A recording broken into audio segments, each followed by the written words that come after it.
So at this time, we have been able to confirm that we do have 19 souls.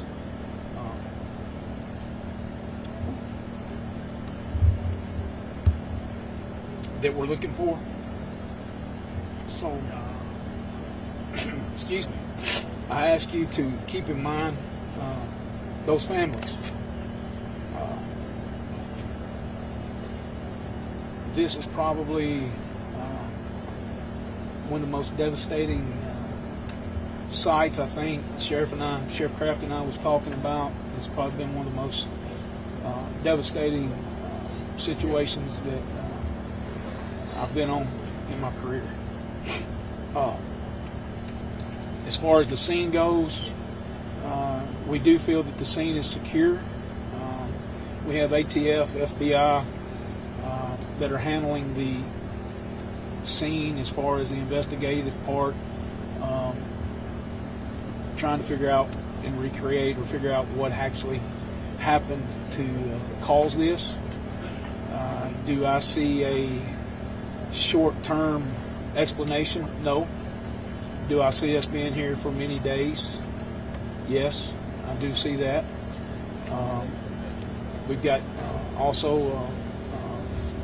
we've got the bomb squad from Metro Bomb Squad here. I don't really want to get in to start naming all the agencies. I'm scared I'll miss somebody. We've got TBI, Bomb and Arson here. They're all working together. It's one of the things that I'm very happy to see is all of these agencies. It's not just one, but we've come together and we're making the very best team effort that we can to move forward.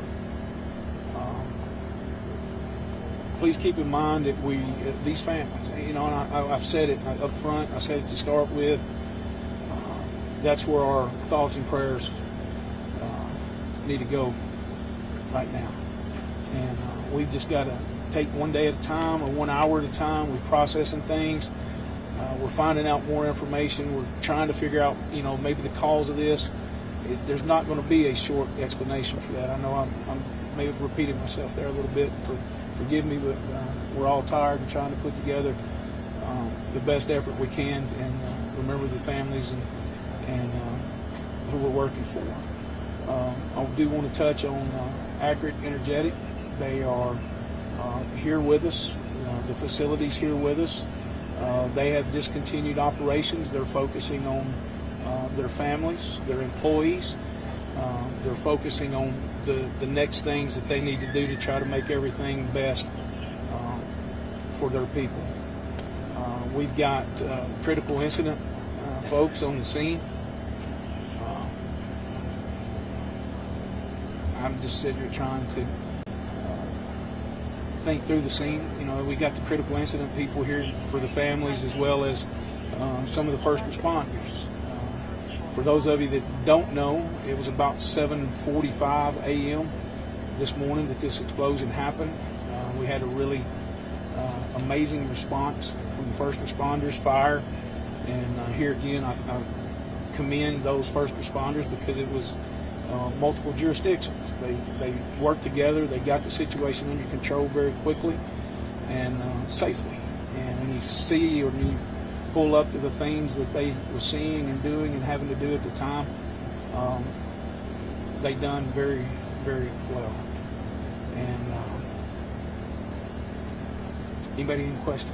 Sir, you mentioned the word souls earlier. Can you tell us how many people have lost their lives? I can tell you that we've had, there are fatalities. Do I want to put a number to that? Because I always, and those of you that have known me in the past, I always wish for the best. Is there a possibility that somebody might be injured somewhere or somebody that we don't know about? Yes, I can tell you right now that we're looking for 19 individuals. And a lot of times when I have this types of situation, I refer to them more than just a person. They're a soul to me. So we're trying to, I can tell you that we're missing 19 souls. Sheriff, I was wondering how many people were working at the time and how many people were taken to the hospital. I don't think there was, I think 4 to 5 individuals that was taken, maybe even by POV. I can't talk about the ambulance part of that. And forgive me for some of those early questions and not being able to answer them. We've concentrated so hard on getting the scene secured, getting things moving, taking care of basically the security, getting the personnel that we need here, that I can't answer some of those early questions. So forgive me for that. I don't want to give the appearance that I'm avoiding that. Have you had a chance to see the building, and can you describe it? Can I describe the building? There's nothing to describe. It's gone. It's again, it's the most devastating scene that I've seen in my career. Sheriff, do you know what kind of work they did in that building specifically? I do not, ma'am. I do not. I'm not familiar with the day-to-day operations of that. I see a lot of family members, they're waiting. Are they waiting for confirmation about if their family member is missing, or what communication are you having with them right now? We have communicated with the family. We've done it twice. We wanted to get some solid information because we were sliding a little bit in information that we were receiving and from past experience from the flood and those kind of things, that we wanted to make sure that we had the information, the correct information that we needed to talk with. So yes, we have spoke with families. Again, Accurate Energetics is taking care of those families and trying to do everything that we can to comfort them and get them the information as quick as we have. I know it's early in the investigation, but does it appear it's accidental or intentional? Can't answer that. And it's something, that's a good question. And the reason I say that's a good question, in law enforcement, we have one opportunity. And that's the reason why you see a lot of things that we have to do in law enforcement. We have to make the worst assumption. We have to make that and prove it away that it is an accident. So we only have one chance at the evidence. We only have one thing or one chance to be able to do the things that we need to do. And we're going to be slow, methodical, and diligent and do everything that we can to make sure this is what it is.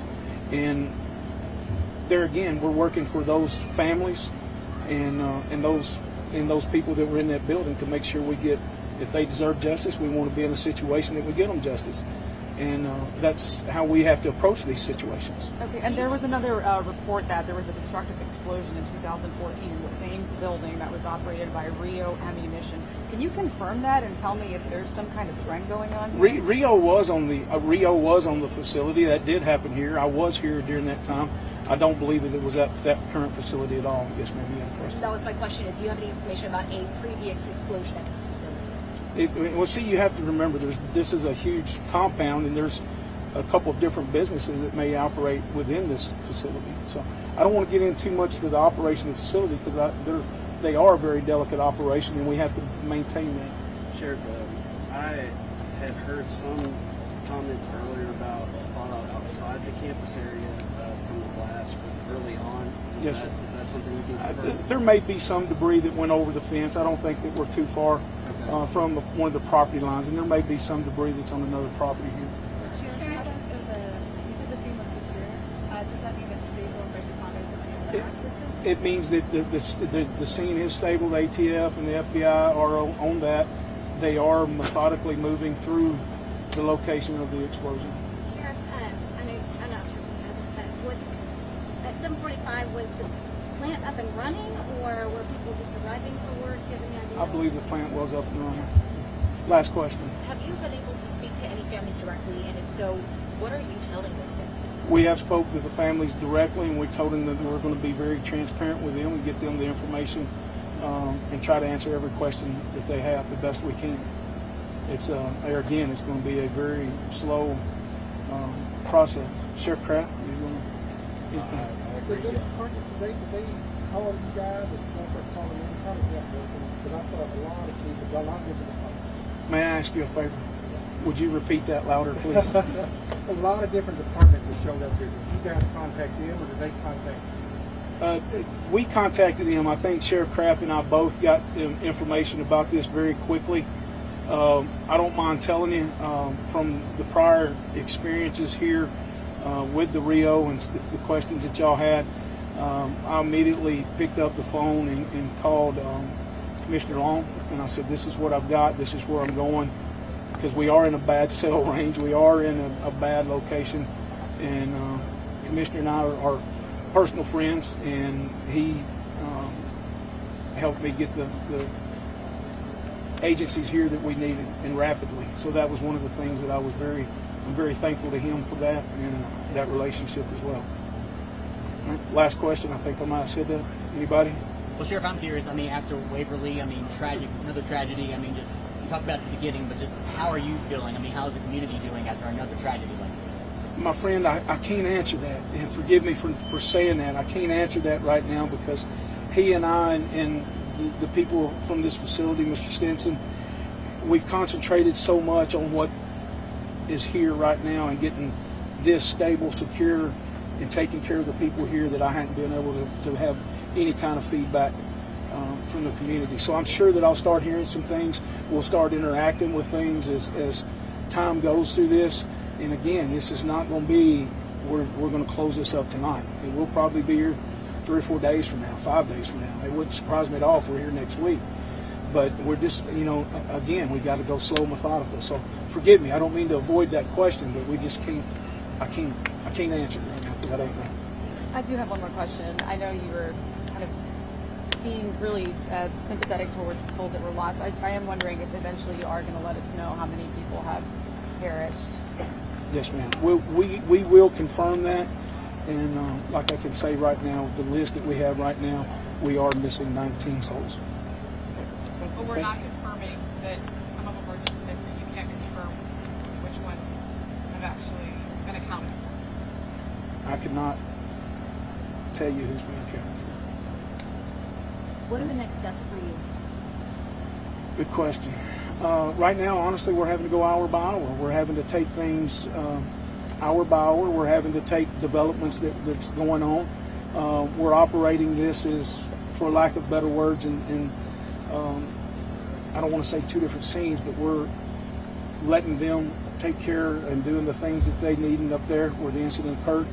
And we're taking that information, compiling what the needs are, and setting goals that we're trying to reach as we go. So to answer that, we're on that hour by hour situation. When do you think we'll have more firm numbers about the number of people being treated? Ms. Gray, if you don't mind, what time was we going to come back together? 4 p.m. I'm hoping by 4 p.m. that we can be able to tell you more information about that. So it's there again. It's not that I'm avoiding it. It's that we're getting information as we go, and that's why I want to try to maybe do these every hour or every couple of hours to be able to answer your questions. Okay.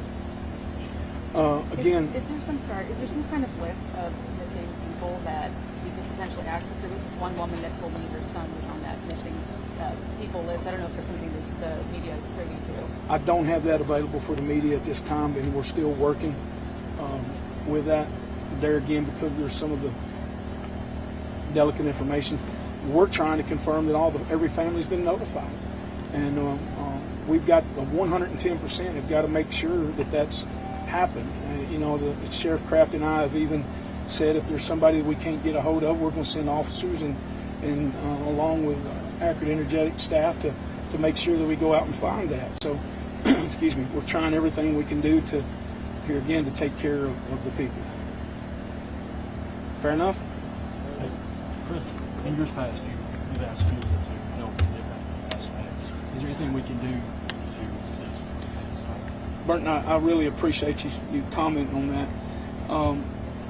In putting things out here, we had some early pictures that was released, and man, I'm just asking you to be mindful of these families. This is a huge ordeal. It's a very devastating ordeal, and I'm not talking about devastating on the scene. I'm not talking about that. I'm talking about devastating in the fact of a loved one that just come to work and now may be missing or deceased. So please keep that in mind when you're having or doing these stories. These stories, we often find ways that we try to turn things into negative. This is a bad situation. This is a negative situation. But there's no reason for us to take the downward spiral or the downward side of this story when it comes to these families. So I'm all about that, and I'll always be about that. I think Sheriff and I both will always be about that. So, thank y'all. I appreciate it. Thank you.